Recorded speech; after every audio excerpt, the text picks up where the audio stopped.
Assalamualaikum warahmatullahi wabarakatuh. Kembali lagi pada podcast pendidikan kita kali ini. Kali ini kita akan membahas tentang evaluasi dan pengukuran di lembaga pendidikan Islam. Ada yang tahu evaluasi itu apa? Ada yang tahu pengukuran itu apa? Nah, kita akan bahas dalam podcast kali ini.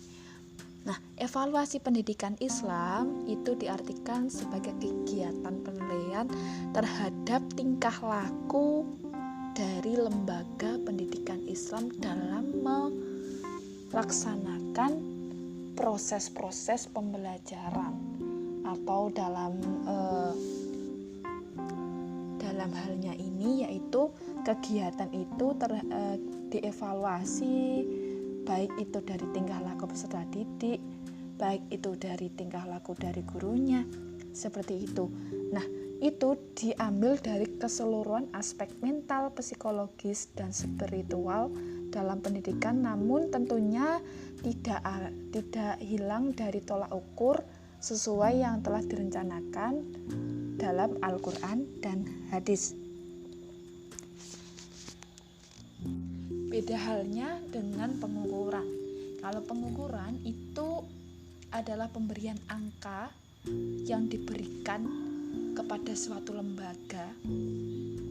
Nah, tetapi itu harus menurut dengan aturan atau formulasi yang jelas yang telah ditetapkan.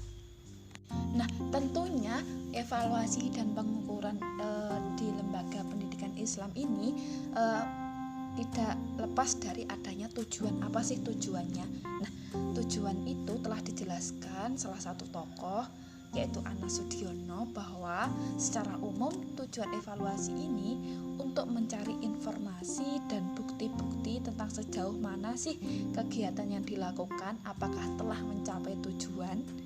Nah, sejauh mana sih batas kemampuan yang telah dicapai oleh seseorang ataupun dari lembaga.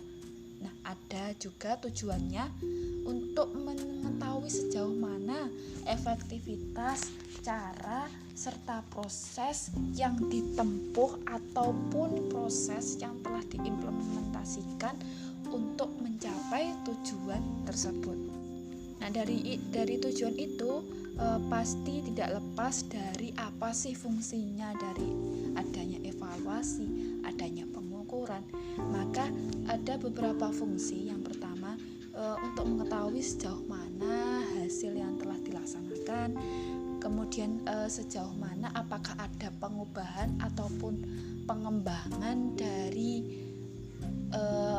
evaluasi dari implementasi yang telah dilaksanakan, seperti itu.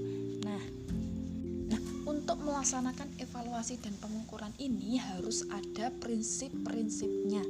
Yang pertama, komprehensif, harus mencakup bidang-bidangnya.